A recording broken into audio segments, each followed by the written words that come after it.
Bonjour à tous. Aujourd'hui, on enregistre le café marxiste de Jean-Claude Leca sur la guerre germano-soviétique entre 1941 et 1945. Donc, on l'enregistre sous forme d'entretien.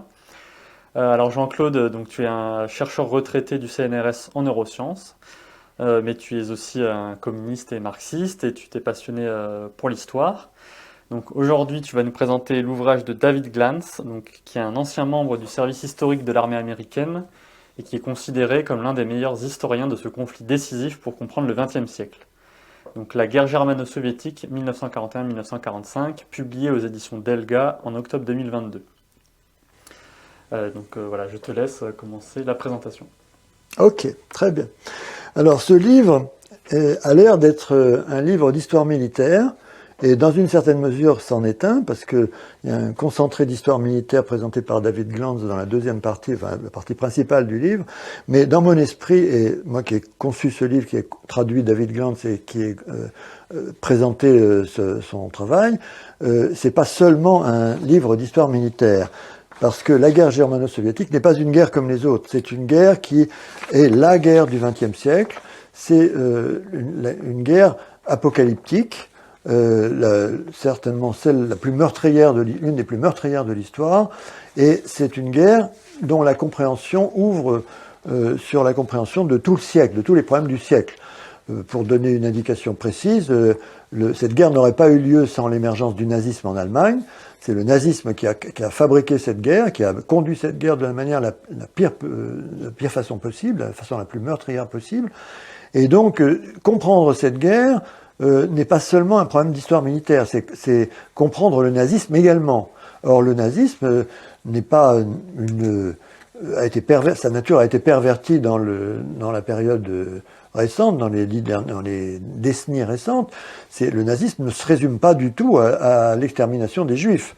Ça, c'est la manière de traduire le nazisme aujourd'hui, qui est très commode, parce qu'on peut reprendre en Occident les mêmes slogans que ceux du nazisme contre le communisme et contre la Russie, en prétendant qu'ils sont tout à fait nouveaux. Mais comme disait je sais plus qui, en histoire, ce qui est nouveau, c'est ce qui a été oublié. Hein.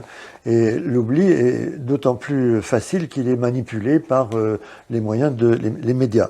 Alors, donc, ce livre, je l'ai conçu à l'issue d'un parcours personnel sur lequel je ne veux pas m'appesantir, mais il faut quand même que je m'explique, parce que je suis pas historien, et je suis pas historien militaire de profession, je suis chercheur en neurosciences à l'origine, mais c'est à cause de mon parcours de vieux communiste, puisque j'ai adhéré au Parti communiste français au début de l'année 1968, et que j'ai vécu un certain nombre de choses agréables ou désagréables, comme l'invasion de la Tchécoslovaquie en août 1968, avec la réprobation du Parti communiste français, mais ensuite quelques bémols sur le sujet.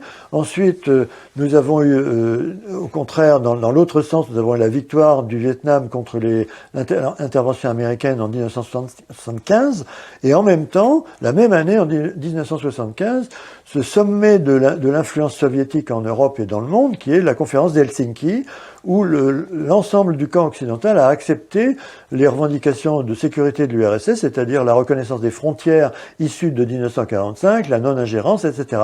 Donc, en 75, on pouvait croire, quand on était communiste, on pouvait croire de bonne foi, enfin même avec un certain degré de certitude, que l'URSS était pas éternelle, mais enfin pérenne pour très très très longtemps. Et donc son déclin par la suite, qui a commencé, je dirais, avec l'invasion de l'Afghanistan en 1979, avec les craquements des régimes polonais et puis ensuite d'autres démocraties populaires, roumaines, etc. À partir de 80, en décembre 81, en Pologne, il y a eu un état de siège qui a été proclamé pour museler le syndicat Solidarność, qui était soutenu par le pape Jean-Paul II. Donc c'était la lutte des classes internationales à un niveau déjà très élevé, et on voyait progressivement s'effriter l'influence soviétique avec la contestation sur les droits de l'homme, avec la mise en cause du goulag et de Staline. Staline, le grand épouvantail de l'Occident, qui a été accusé de tous les crimes, l'espion anglais Robert Conquest qui s'est mis à son compte ensuite pour fabriquer de l'histoire en racontant que Staline était responsable de la mort de 45 millions de personnes tuées par une balle dans la tête ou envoyées au goulag, Solzhenitsyn et puis les dissidents soviétiques. Ça a été un matraquage complet des dernières années de l'Union soviétique jusqu'à ce que Gorbatchev arrive au pouvoir en reconnaissant un certain nombre de choses, en disant qu'il allait arranger la situation, suscitant ainsi un grand espoir en 1985. Et les recettes de Gorbatchev, influencées par les influenceurs américains, Soros et autres, ont tué le malade. Et l'URSS a disparu, a été dissoute par le complot et la machination en 1991. Ça a été pour nous communistes plus qu'une douche froide, une expérience gravissime. Ensuite de quoi, pendant toute la décennie 90, on a assisté à un déferlement d'anticommunistes considérable avec le livre noir du communisme de Courtois, qui est un tissu de mensonges absolument éhonté. Comment peut-on faire un livre prétendument historique de cette façon? C'est incroyable. Nous sommes dans une guerre, il y a 600 pages, hein, avec plusieurs dates. Nous sommes dans une guerre mondiale où on compte les morts d'un seul côté. Et en disant qu'on n'est pas en guerre, mais que c'est des crimes. Donc c'est absolument inimaginable. Et puis après, en même temps, il y a la théorie du totalitarisme, Hannah Arendt, appuyée sur 2 livres du début des années 50, qui est une fausse théorie. Le concept de totalitarisme n'est même pas défini dans les livres d'Hannah Arendt. C'est implicite que Hitler et Staline sont des frères jumeaux. Alors, dans ce contexte-là, on avait l'espoir de revenir à Marx et de retrouver quelques notions solides. Et le séminaire à la Sorbonne impulsé et créé par Jean Salem, malheureusement disparu en 2018, était une petite lueur d'espoir parce qu'il y avait un vrai débat d'idées. Et malgré ce débat d'idées où on apprenait des choses sur Marx et sur l'histoire du mouvement communiste international, il y avait quand même 2 inconnus qui ont persisté pendant ce séminaire a été inauguré en 2006 et il a pris sa vitesse de croisière en 2009. Il était impulsé par Jean Salem, ses élèves, et en même temps Daniel Ben Saïd à Nanterre, qui était un philosophe d'obédience trotskiste, mais aux idées larges.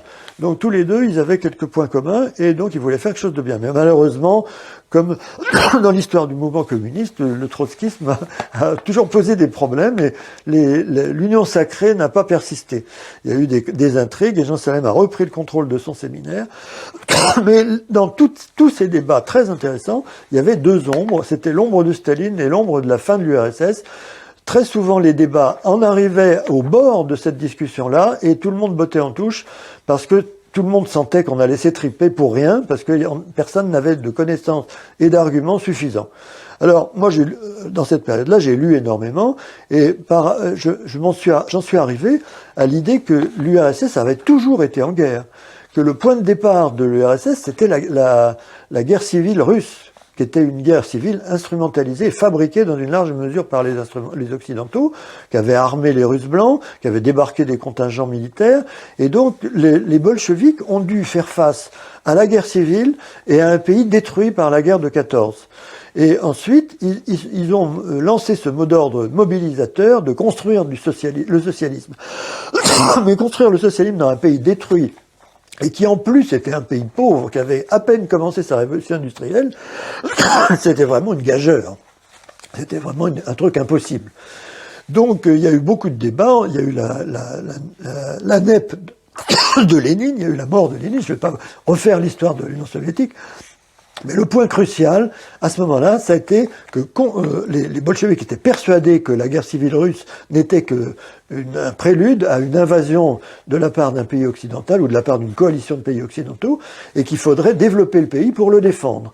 Et donc c'est l'origine d'abord du conflit entre Trotsky et Staline, mais Staline l'a emporté et Staline a lancé l'équipe de Staline, parce que Staline n'était pas tout seul à avoir cette position-là, loin de là. Et Staline a incarné la voix de ceux du parti bolchevique qui voulaient industrialiser le pays à outrance et à vitesse accélérée, et ce qui s'est traduit par les plans quinquennaux. Les plans quinquennaux, ils ont été votés en 1928 et qui se sont développés jusqu'en 1941-42, même pendant la guerre. Et donc je vais vous lire, la pensée de Staline sur ce point est très éclairante de la situation et de ce qui va se passer par la suite. C'est une vision prémonitoire. Alors, c'est un discours de Staline le 4 février 1931, alors que le premier plan quinquennal était en route, mais le premier plan quinquennal ne marchait pas très bien. Et donc, Staline dit à ses interlocuteurs, « Parfois, on nous demande si on ne pourrait pas ralentir un peu les cadences, modérer l'allure. Non, camarades, on ne peut pas. On ne peut pas réduire les cadences. Autant que les forces et les moyens le permettent, il faut au contraire les accélérer. Freiner les cadences, c'est prendre du retard. Or, les retardataires sont battus. Et nous ne voulons pas être battus. Non, nous ne le voulons pas. L'histoire de l'ancienne Russie était faite, entre autres choses, de ce qu'elle a constamment été battue pour son retard. Battue par les Khan mongols, battue par les Bey turcs, battue par les féodaux suédois, battue par les seigneurs polonais lituaniens, battue par les capitalistes anglo-français, battue par les barons japonais, battue par tous pour son retard. Pour son retard militaire, pour son retard culturel, pour son retard politique, pour son retard industriel, pour son retard agricole, battu parce que cela rapportait tout en restant impuni. Souvenez-vous des paroles du poète d'avant la Révolution. Tu es à la fois misérable et plantureuse, puissante et sans force, Russie, ma mère. Les mots du vieux poète, ils appellent Nekrasov, ce poète. Ces messieurs la connaissaient bien, ils la battaient donc et ajoutaient « Tu es plantureuse, c'est donc qu'on peut vivre à tes crochets. » Il la battait et ajoutait « Tu es misérable, sans force, on peut donc te frapper et te piller impuniment, puisque telle est la loi des exploiteurs, battre les attardés et les faibles. La loi des loups du capitalisme. Tu es arriéré, tu es faible, on peut donc te battre et te mettre à sac. Ah, si tu es puissante, alors tu as raison, et il faut prendre garde à toi. » Et là, je saute. Nous avons, conclut Staline, sur les pays de tête de 50 à 100 ans de retard, nous devons parcourir cette distance en 10 ans. Ou bien nous le faisons, ou bien ils nous écraseront. C'était un discours tout à fait prémonitoire, qui nous conduit au nazisme, parce que la suite des événements correspondant au plan quinquennaux, c'est la prise du pouvoir par Hitler à la même époque en Allemagne, et le plan de Hitler n'était ni plus ni moins que de conquérir et d'écraser l'URSS. La guerre germano-soviétique a été l'apogée apocalyptique de cette lutte de 74 ans pendant laquelle a duré l'URSS, de 1923 à 1991. Je sais pas si ça fait 74, mais enfin c'est à peu près ça. Cette guerre a fait l'objet d'incroyables mensonges et détournements de la vérité, et elle est un révélateur de tous les aspects de l'histoire soviétique et par conséquent européenne. Elle est au centre de l'histoire du XXe siècle, et c'est pour ça que je me suis intéressé à cette guerre, et pas pour des raisons d'intérêt pour l'histoire militaire proprement dite. Alors la première question qui se pose pour comprendre cette guerre, et que cette guerre aide à comprendre, c'est la question du nazisme. Le nazisme a été, c'est la cause de la guerre germano-soviétique de 41-45, et c'est lui qui a donné à cette guerre sa dimension apocalyptique. Cette guerre a été pervertie par l'histoire officielle qui en a fait une politique d'extermination des Juifs. Un super pogrom en quelque sorte. En gommant ainsi l'anticommunisme fondamental des nazis, on donne une légitimité à l'anticommunisme de la guerre froide. Et en mettant en avant le massacre des Juifs, on gomme les exterminations massives des nazis en Union soviétique. Alors, disons tout de suite clairement que les objectifs les plus fondamentaux de Hitler et des nazis n'avaient rien à voir avec l'extermination des Juifs, même s'ils étaient antisémites. Ils visaient avant tout l'hégémonie européenne par la destruction de la Russie et, coup double, l'anéantissement du communisme dans son bastion soviétique. Sur le premier objectif, on se reporte dans ce livre à une citation qui traduit la confidence de Hitler, que Hitler fit au commissaire de la Société des Nations, qui s'appelait Karl Burkhardt, qu'il a rencontré à Danzig, qui était alors une ville libre, non pas une ville polonaise, Gdansk aujourd'hui, en 1939. Citation. Hitler dit à Burkhardt, Tout ce que j'entreprends est dirigé contre la Russie. Si l'Ouest est trop stupide et trop aveugle pour le saisir, je serai forcé d'arranger un accord avec les Russes, de terrasser l'Ouest, et ensuite, après sa défaite, de me retourner contre l'Union soviétique avec toutes mes forces rassemblées. Pourquoi ? Parce que j'ai besoin de l'Ukraine, pour que nul ne soit en mesure de nous affamer, comme ce fut le cas pendant la dernière guerre, la guerre de 14-18. Hitler était en effet obsédé par la famine de 1918, qui avait mis l'Allemagne à genoux à cause du blocus naval anglo-français, alors que le transfert à l'Ouest en 1917, après la paix séparée de Brest-Litovsk, des armées engagées contre la Russie tsariste aurait dû lui donner la victoire. Par ailleurs, l'allusion à l'Ukraine correspond exactement au plan d'une guerre de revanche qui était conçue par l'état-major allemand en 1918 et qui était basée sur la conquête rapide des riches terres à blé de l'Est pour rendre l'Allemagne autosuffisante sur le plan alimentaire, ce qu'elle n'est pas, ce qu'elle n'a jamais été. Ce plan s'accordait parfaitement avec la volonté d'éradiquer le communisme et la lutte des classes que Hitler et les nazis haïssaient par-dessus tout, ce qui leur avait donné l'appui de la grande bourgeoisie et des grands industriels allemands. Car, pour les nazis, les insurrections communistes qui avaient eu lieu en 1918-1919 à Berlin, à Kiel, à Strasbourg, à Munich, etc., et à Budapest également, étaient directement liées, ces insurrections étaient directement liées au rationnement, elles avaient poignardé dans le dos l'armée allemande et elles étaient la cause de la défaite. Et pour les nazis, secondairement, ces insurrections, la lutte des classes, était une invention des juifs. Parce que Marx était juif et la plupart des chefs de ces insurrections étaient juifs. Karl Liebknecht, Rosa Luxembourg, Eisner à Munich, Bela Kun à Budapest. Donc l'idée de la croisade contre le judéo-bolchevisme était l'axe principal de la politique d'Hitler. Mais en 1941, l'extermination des juifs n'était pas du tout à l'ordre du jour. Et l'idée dominante chez les nazis en 1941, même en 1940 et en 1941, c'était plutôt de faire émigrer les juifs. Parce qu'ils n'avaient pas de technique d'extermination. C'est pendant la guerre seulement que les idées sur l'extermination se sont fait jour. Mais la cible, c'était l'URSS et le communisme. En 30 mars 1941, Hitler a réuni à la chancellerie du Reich ses généraux et les dignitaires nazis pour leur faire un discours sur la guerre qu'il voulait avec l'URSS, qu'il avait planifiée. Une guerre qui était à nul autre pareil, parce que c'était pas une guerre de gentlemen, c'était une guerre d'extermination, et c'était une guerre idéologique. Et cette guerre idéologique, c'est une guerre contre le communisme qui était une doctrine criminelle. C'est les mots de Hitler. Alors, les plans allemands étaient que l'URSS devait être conquise en 3 à 6 mois, parce qu'ils sous-estimaient nettement les possibilités de l'URSS.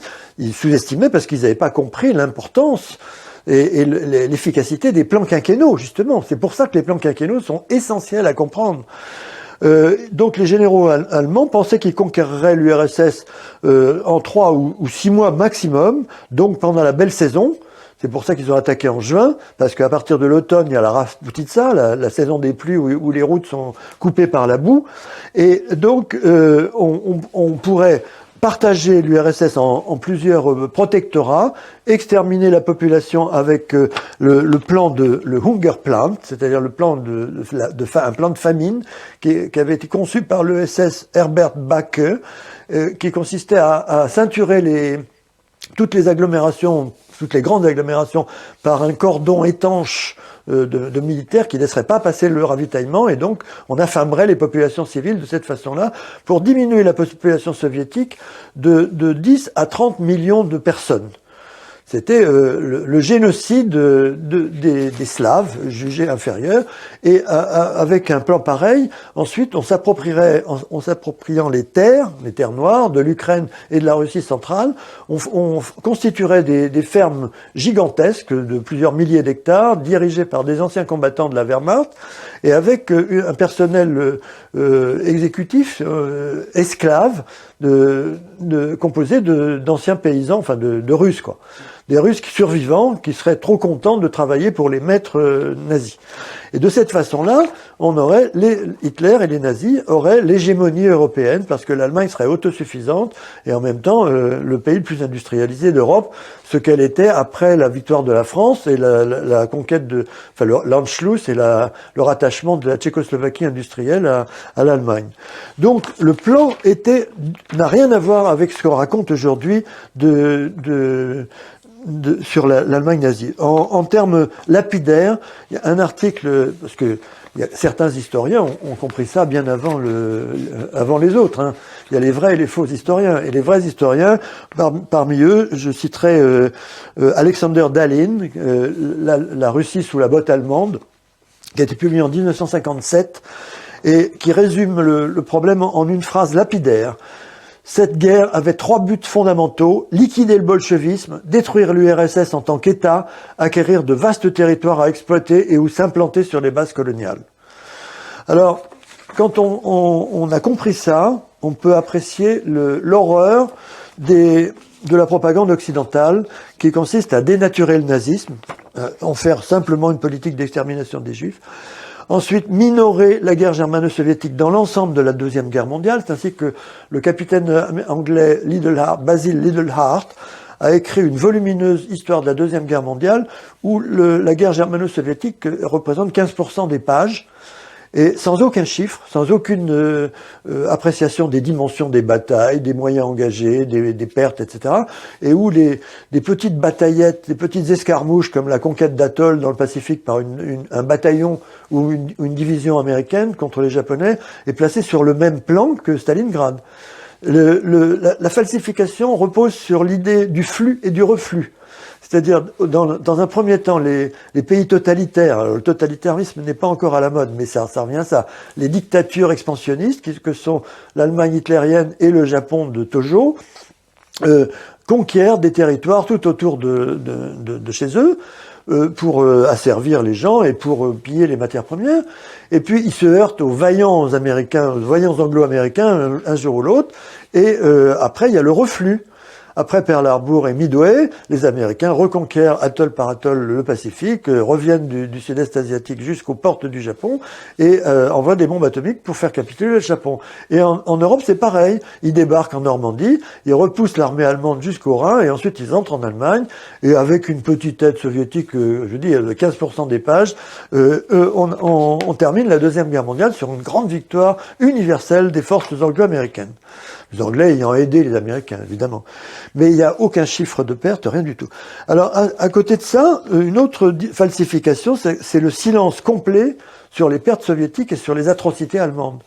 Et alors, vous avez par exemple l'aboutissement de ça, c'est le fait que les crimes contre l'humanité sont illustrés, à juste titre d'ailleurs, par le jugement de Klaus Barbie ou de Bousquet, René Bousquet, le chef de la police de Vichy, pour avoir l'assassinat, la déportation et l'assassinat de quelques centaines de juifs français.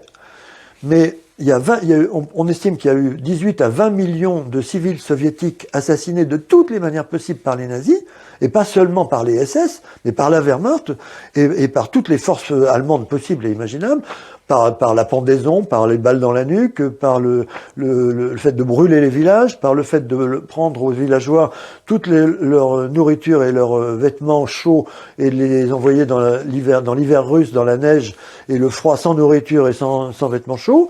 Donc, et les déportations de cohortes de prisonniers civils qu'on évacuait vers des camps de travail où ils mouraient en masse, parce que les Allemands, en refluant devant l'armée rouge, ont construit des lignes de fortification gigantesques, très difficiles à prendre, mais qui étaient uniquement construites par les civils soviétiques enrôlés comme esclaves.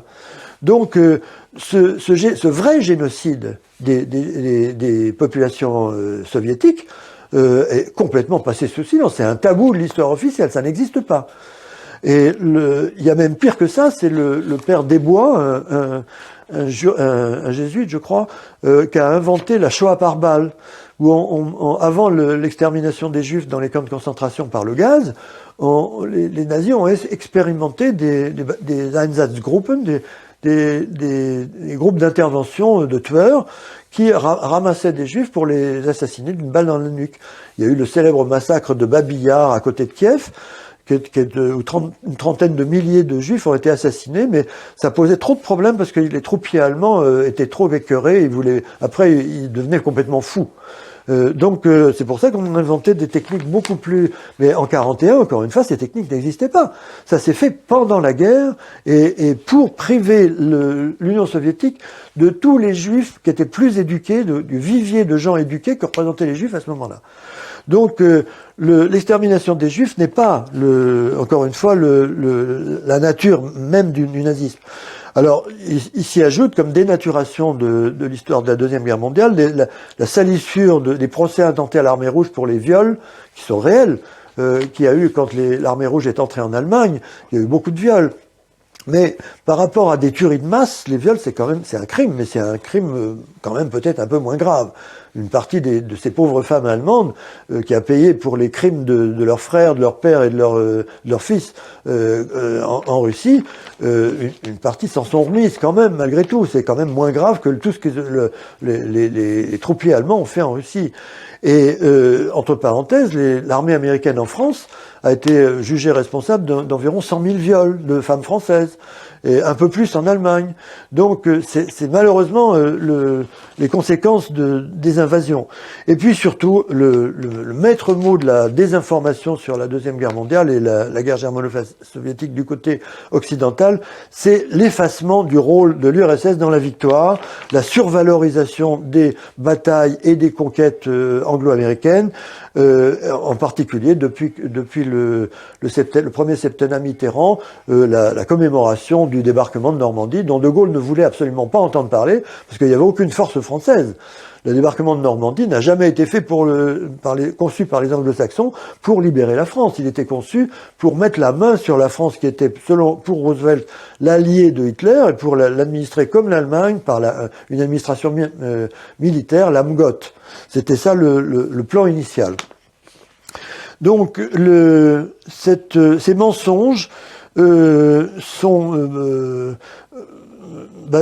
j'ajouterais aussi à ces mensonges le fait que l'assassinat par la faim, on oublie complètement l'assassinat par la faim de 3 millions de prisonniers soviétiques parqués dans des enclos, laissés sans nourriture et sans boisson jusqu'à ce que mort s'en suive.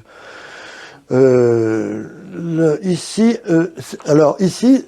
les travaux de David Glantz sont une bouffée d'oxygène et une lumière, quelque chose de vraiment réconfortant.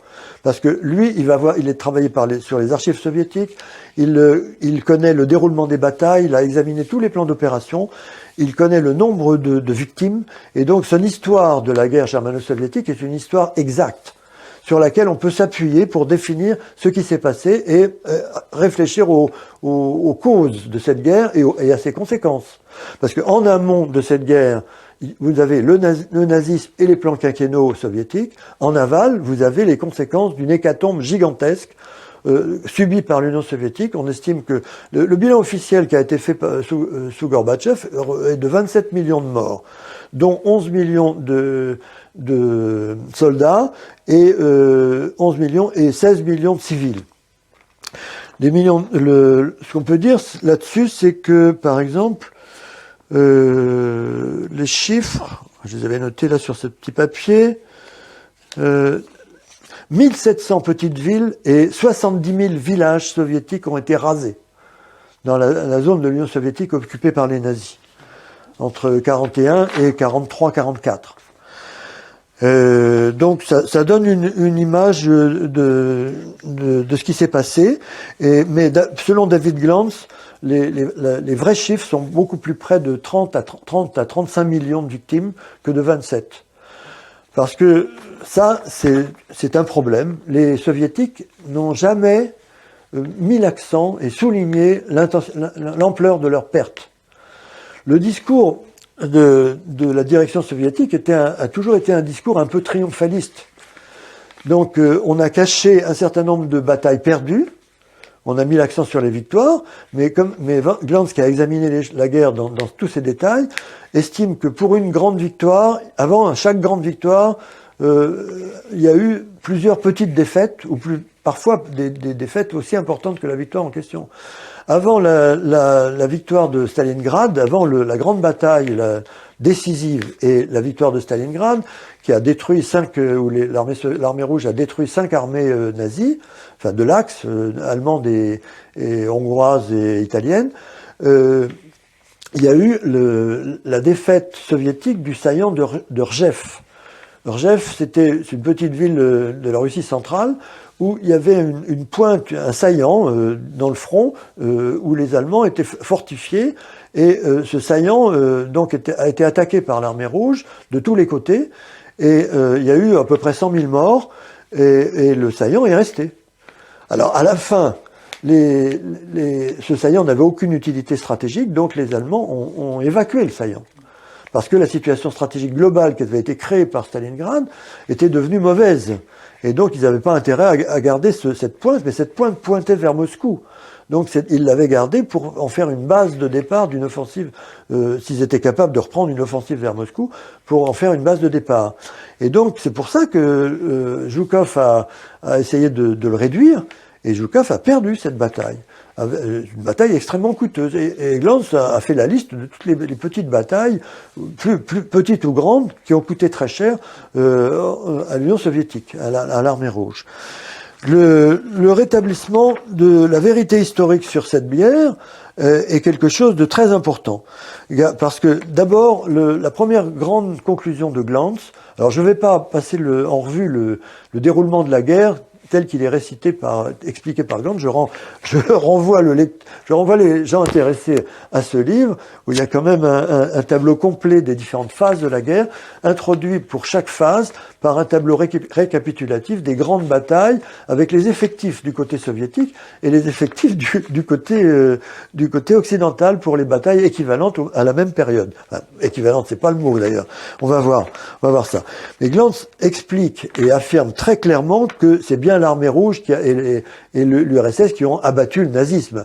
Les anglo-saxons n'y sont pas pour grand-chose. Il dit même à un moment que si les Anglo-américains n'avaient pas débarqué en Normandie, étaient restés chez eux, eh bien le résultat aurait été le même. Les soldats de l'armée rouge seraient allés patauger dans les vagues de l'Atlantique. Simplement, ça aurait pris plus de temps et il y aurait eu plus de morts. Le continent européen aurait été dévasté complètement et l'URSS aurait été exsangue, comme l'Allemagne d'ailleurs, à ce moment-là. Mais les rapports de force après l'offensive Vistula-Oder de janvier 1945 étaient tels que la Wehrmacht n'opposait plus une résistance sérieuse à l'avancée de l'armée rouge. Et donc l'armée rouge n'avait pas besoin des Occidentaux pour gagner la guerre. Alors ensuite, Glantz remet les choses au point avec les chiffres. Les chiffres ne permettent pas la falsification de Lidl Hart, qui noie la guerre germano-soviétique dans l'océan des petites batailles menées par les Occidentaux, du Pacifique à l'Afrique du Nord, en passant par le El Alamein en Égypte, la Sicile, la botte italienne et le débarquement en Provence et en Normandie. Par exemple, je vais donner 3 exemples ou 4 exemples. En octobre-novembre 1942, à El Alamein, 10 divisions britanniques ont battu 9 divisions germano-italiennes de l'Afrika Korps. Et peu après, 5 divisions américaines débarquaient au Maroc dans le cadre de l'opération Torch. Au même moment, c'est-à-dire de novembre 1942 à février 1943, à Stalingrad, il ne s'agissait pas de 10 ou 15 divisions, il s'agissait de 160 divisions soviétiques, 1 million et 100 000 hommes de l'armée rouge qui ont écrasé 5 armées de l'Axe en mettant, hors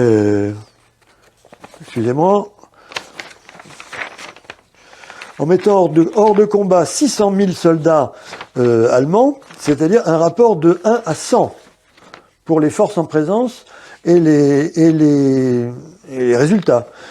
De la même façon, à Koursk, dans le milieu de l'année 43, en juillet 43, la plus grande bataille de chars de l'histoire, qui a été suivie par des contre-offensives. C'est une offensive allemande à laquelle l'armée rouge a résisté et à laquelle elle a répliqué par plusieurs contre-offensives consécutives. Si on prend l'ensemble, courses et les contre-offensives successives, 6 millions d'hommes de l'armée rouge ont affronté 2 millions et demi de soldats allemands sur un front de 2500 km. Au même moment, les Américains et les Britanniques débarquaient une quinzaine de divisions, c'est-à-dire 160 000 hommes, en Sicile et en Calabre. Donc d'un côté, vous avez 6 millions pour l'armée rouge, 2 millions et demi de soldats allemands. De l'autre côté, vous avez 160 000 hommes anglo-américains. Ça donne exactement l'échelle des proportions. Enfin, en juin et en août 44, les anglo-saxons débarquaient 2 groupes d'armées. C'est le moment où ils ont changé d'échelle un petit peu dans leur bataille. Ils ont réussi à débarquer 2 groupes d'armées en Normandie, totalisant 1 million d'hommes. 1 million d'hommes, parmi lesquels il y avait la moitié des troupes combattantes et la moitié de troupes logistiques. Hein, ça a toujours été, les anglo-saxons ont toujours attaché beaucoup d'importance à la logistique. Et en même temps, ils débarquaient au mois d'août 6 divisions en Provence. Au même moment, l'opération soviétique Bagration a libéré complètement le territoire soviétique pour une offensive qui s'est terminée devant Varsovie. Controverse de Varsovie, ça Glanz s'explique aussi très bien ce qui s'est passé à ce moment-là. Bagration a réuni 300 divisions, c'est-à-dire 8 groupes d'armées totalisant 5,5 millions d'hommes pour libérer le territoire de l'URSS. Et cette offensive a détruit 3 groupes d'armées allemands. Et la chronologie également, c'est ça peut-être l'argument le plus important apporté par Glanz, montre que toutes les grandes victoires anglo-américaines suivent celles de l'armée rouge, et ont été permises dans certains cas par les victoires de l'armée rouge. Les débarquements alliés en Sicile et en Calabre ont suivi les victoires de Stalingrad et de Koursk, et les opérations qui ont suivi. Et grâce à ce qui s'est passé sur le front de l'Est, à cause de ce qui s'est passé sur le front de l'Est, Hitler n'avait pas les forces nécessaires pour s'opposer sur le front occidental aux faibles forces anglo-américaines débarquées en Sicile et dans la botte italienne. L'opération de Normandie et de Provence aurait été impossible sans l'opération Bagration qui a commencé avant. Et donc qui a exigé de la Wehrmacht de réunir des forces maximum à l'Est et non pas à l'Ouest. Et pour finir la guerre, l'offensive foudroyante Vistula-Oder du 12 janvier au 2 février 45 a permis aux anglo-saxons de se dégager du piège des Ardennes, où la Wehrmacht les avait coincés, et d'entrer en Allemagne en mars, c'est-à-dire 2 mois après l'arrivée de l'armée rouge aux portes de Berlin. L'armée rouge est arrivée aux portes de Berlin au début février, à la fin de l'offensive Vistula-Oder. Donc ça donne tout à fait une idée sur l'efficacité occidentale comparée à l'efficacité de l'armée rouge pour mettre à bas le nazisme et la Wehrmacht. Donc le dernier point important, le 4e point, après les chiffres sur l'ampleur des batailles et la chronologie, c'est les pertes effarantes des soviétiques que Glanz est pratiquement le seul à inventorier et à détailler avec respect. Avec respect, c'est la chose la plus étonnante. Il cite un proverbe toujours actuel en Russie, rien n'est oublié, personne n'est oublié. Ce que les falsificateurs occidentaux se gardent bien de faire. Donc, Glanz estime qu'il y a 35 millions de militaires et de civils, surtout de civils, et les civils, encore une fois, la propagande occidentale qui fait de Staline le monstre absolu ne peut pas s'appliquer aux civils morts pendant la Deuxième Guerre mondiale. On ne voit pas pourquoi les soviétiques auraient massacré leurs propres paysans, leurs propres civils. Alors, face à cette réalité qui est expliquée très bien par Glanz, moi, j'ai regardé ce qui se passait dans le paysage éditorial français. C'est-à-dire comment, en Occident, j'ai passé en revue rapidement les principales falsifications de la propagande et des journalistes historiques, du journalisme historique occidental sur la Deuxième Guerre mondiale et la guerre germano-soviétique en particulier, sur l'Union soviétique, sur Staline, mais en France, en particulier, on a droit à une littérature particulièrement gratinée, parce qu'en Allemagne, il y a toute une génération de jeunes auteurs, de jeunes historiens remarquables, qui a fait l'examen de tous les crimes des nazis. L'histoire des cordons sanitaires, des cordons étanches pour affamer, pour faire mourir par la faim 20 millions de soviétiques, ce sont des historiens allemands qui l'ont trouvé. L'assassinat par les nazis de 2 à 3 millions de prisonniers de guerre soviétiques dans des camps où on les nourrissait pas, celui qui a documenté ça, qui a expliqué, qui a fait un livre là-dessus, c'est Christian Streit, un auteur allemand, l'un des premiers de cette jeune école historique allemande, qui a liquidé les légendes sur le nazisme, et cet auteur n'est toujours pas traduit en France. En France, on ne traduit pas l'histoire exacte sur la Deuxième Guerre mondiale. Les seuls, Glantz, c'est la première traduction de Glantz. John Erickson, qui est un auteur, un historien anglais, qui a fait une belle histoire de la bataille de Stalingrad et des victoires soviétiques consécutives, intitulée The Road to Berlin, pas traduit en français. Par contre, on a traduit en France des gens comme il y a un auteur français qui sort du lot, c'est Christian Beichler, un auteur de l'université de Strasbourg, un historien de l'université de Strasbourg, qui a fait un très bel ouvrage intitulé Guerre et extermination à l'Est. Mais pour le reste, vous avez des gens comme la traduction en France, c'est des gens comme Bivor, Anthony Bivor, qui a consacré tout un livre aux crimes de l'armée rouge en Allemagne, c'est-à-dire le viol des femmes allemandes, qui sont une tâche sur l'histoire de l'armée rouge. Hein. Ça a été admis par Staline. Hein. Staline a interrogé là-dessus, a dit l'armée rouge n'est pas une armée parfaite, mais elle se bat bien. C'était la réalité. Quand les soldats soviétiques avaient vu les horreurs perpétrées par les nazis dans leur village d'origine, parfois, ils étaient enragés. Hein. On peut pas leur en vouloir complètement. Mais en France, on traduit, par exemple, on diffuse les livres de Carrel, par exemple. Carrel, il s'appelle pas Carrel à l'origine, il s'appelle Schneider, je crois, et c'est un propagandiste de la SS pendant la guerre. Et donc ensuite, il a fait une littérature de gare.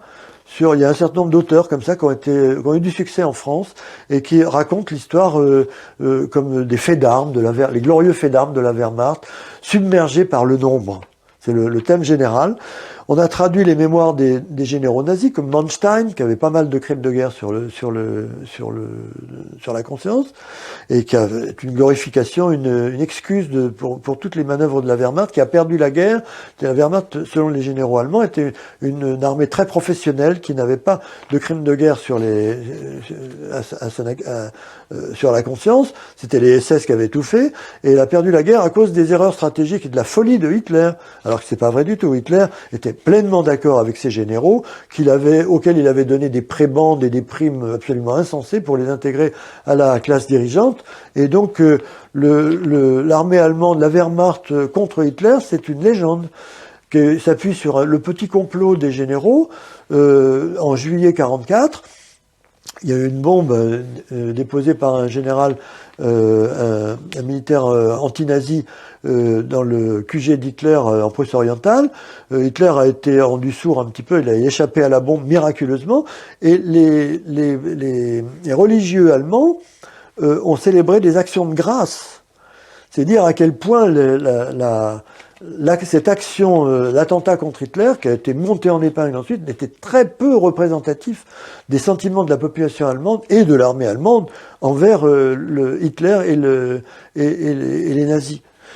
Ce qu'il faut ajouter ensuite, c'est que dans le paysage éditorial français, les deux cas principaux, c'est les auteurs généralistes, qui font des histoires de la Deuxième Guerre, je ne vais pas citer les noms, mais il y a un certain nombre d'histoires de la Deuxième Guerre mondiale qui sont sur le modèle de Lidl-Hart, c'est-à-dire de noyer les victoires alors parfois c'est un peu plus détaillé que dans les Lidl-Hart, parfois il y a des chiffres, mais c'est toujours le même modèle, c'est-à-dire noyer la guerre germano-soviétique dans un océan de petites batailles, comme El Alamein, ou le débarquement en Sicile, ou à Anzio, avant la prise de Rome, qui sont des batailles à l'échelle des divisions. Alors que sur le front germano-soviétique, ce sont des batailles à l'échelle de groupes d'armées. Il y a les divisions, les corps d'armée, les armées et les groupes d'armées. Et à chaque fois, on ajoute un zéro.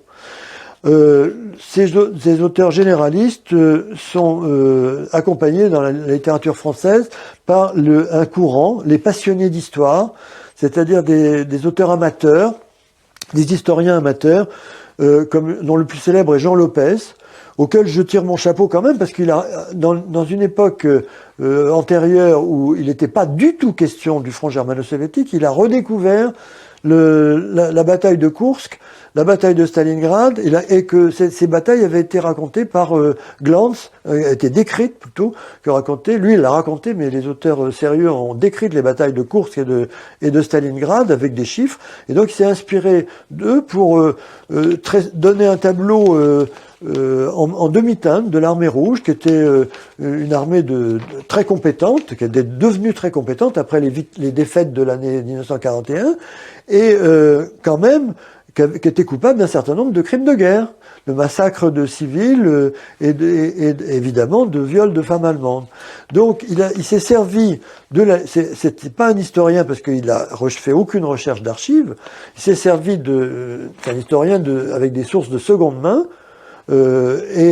seulement il a fait son marché là-dedans. Il a choisi ce que les auteurs sérieux, ce que les historiens sérieux expliquaient. Il a choisi ce qui l'intéressait pour brosser un tableau un petit peu romancé sur les horreurs de la guerre et les victoires de l'armée rouge, qu'il reconnaît. Et il reconnaît un certain nombre de falsifications. Mais il en profite pour c'est très très blanc et noir mélangé, parce que, par exemple, il a fait un bouquin, Jean Lopez, sur la bataille de Tcherkassy, où 2 corps d'armée de la Wehrmacht ont été encerclés par l'armée rouge, et où une partie s'en est sortie par une bataille de percée. Et parmi ces corps d'armée allemands, il y avait des divisions SS qui avaient perpétré d'ignobles massacres de civils, et ça, il n'en parle pas du tout. Donc la vision de Jean Lopez de la guerre germano-soviétique, elle a été utile à un moment donné parce qu'il y avait une omerta absolument totale, mais c'est une levée de l'omerta extrêmement partielle, et de la part d'un auteur journaliste, on va dire, d'un auteur. Jean Lopez à l'origine était un capitaine de la marine marchande qui a pris sa retraite dans le journalisme avant de s'intéresser à l'histoire.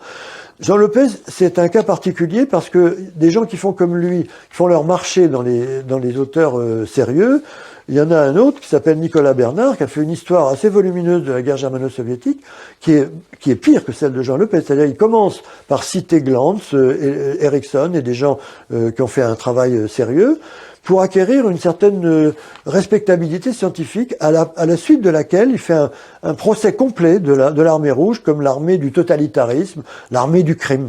Il y a même un chapitre qui s'appelle l'armée rouge, l'armée du crime. Donc le panorama des éditeurs français n'est pas brillant. Et ça correspond assez bien au pétainisme général.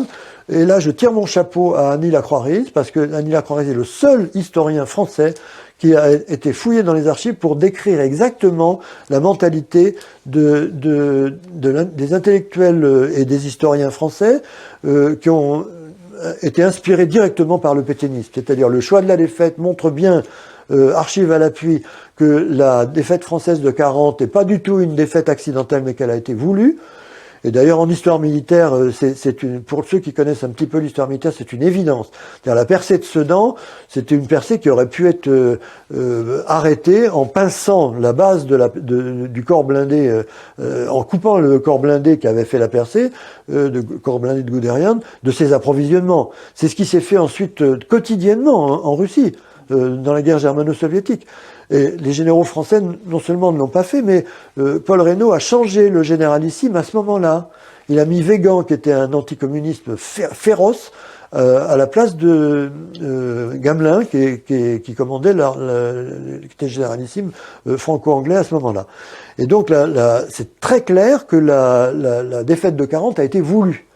Ensuite, les industriels français s'en sont donnés à cœur joie. Et, entre parenthèses, en 40-41, avant que les États-Unis n'entrent en guerre, les industriels américains commerçaient avec les industriels français, de la France occupée, et donc avec les industriels allemands en même temps, avant que les Américains l'Allemagne ne déclare la guerre aux États-Unis en accord avec les Japonais. Et le pétainisme consiste à nier, d'une part, le pétainisme, c'est la thèse d'Henri Massy, qui est un historien catholique, qui a fait le plan de la défense de Pétain à son procès, c'est-à-dire la France a été sauvée d'un côté par Pétain qui a protégé les Français, et d'un autre côté par De Gaulle qui a préservé son honneur. La théorie du glaive et du bouclier. Le glaive c'est De Gaulle, l'épée c'est De Gaulle, et le bouclier c'est Pétain. Il a fallu Paxton, un historien américain correcte, quoi, beaucoup d'historiens américains ont étudié tous ces événements avec les archives, avec des sources vraies. Paxton a fait une histoire de Vichy qui a fait sensation en France parce qu'il a démontré que le régime vichiste n'a jamais protégé les Français, pas du tout. Hein, les Allemands ont fait ce qu'ils voulaient en France et les Français ont été pillés. La France a été pillée. Son agriculture nourrissait l'Allemagne et la Wehrmacht et son industrie était au service de la Wehrmacht. Il y a un certain nombre d'auteurs français sérieux dont j'ai oublié les noms. J'en cite deux, mais je les ai pas là. Arndt Radekor, je crois, et enfin bon, ils sont cités dans mon introduction du livre de Gland. Voilà, c'est ça. Et donc ces gens-là ont donné les chiffres. Il y a aussi Adam Millward, un Anglais aussi, qui a donné les chiffres. Les Français, la population française avait faim, alors que l'agriculture française est l'une des plus productives d'Europe, la plus productive d'Europe occidentale, parce qu'il y avait un pillage allemand. Entièrement voulu par le régime de Vichy, qui était objectivement allié de l'Allemagne nazie. D'ailleurs, Hitler a donné l'ordre de fusiller les aviateurs français de Normandie-Niemen qui viendraient à être faits prisonniers, ça a été le cas pour l'un d'entre eux, parce que la France étant alliée de l'Allemagne, ces aviateurs étaient des francs-tireurs partisans. Donc les francs-tireurs partisans, on les fusille.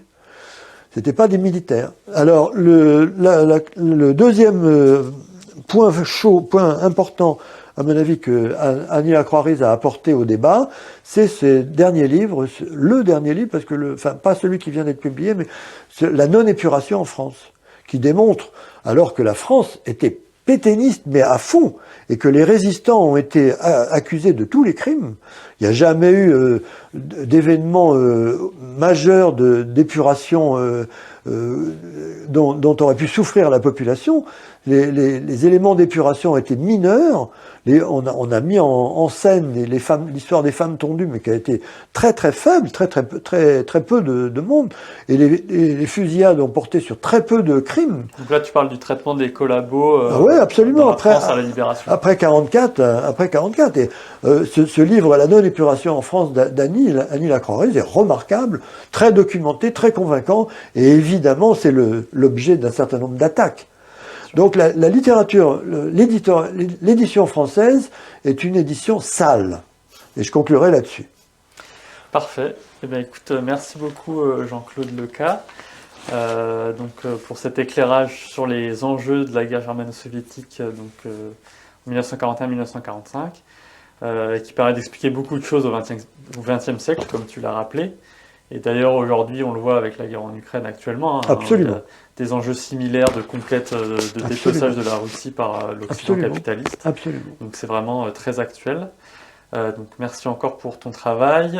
J'en profite pour signaler les 2 articles que tu as écrits dans la revue Étincelle, dans des numéros récents, donc on les affichera à l'écran, qui sont excellents, qui sont une très bonne synthèse du livre de Gland et aussi de l'introduction que tu as écrite. C'est l'introduction. C'est l'introduction. Voilà, c'est ça. Pour les personnes qui sont encore devant la vidéo, je suppose qu'elles sont passionnées d'histoire. Donc j'en profite pour annoncer le séminaire qui est prévu par l'association des amis d'Henri Guillemin, qui organise un séminaire au mois de novembre, qui sera consacré donc à Dreyfus, à l'affaire Dreyfus. Donc n'hésitez pas à y aller, on vous mettra le lien et des informations en description de la vidéo. Voilà, merci à tous. Si cette vidéo vous a plu, n'hésitez pas à vous abonner à notre chaîne et à très bientôt.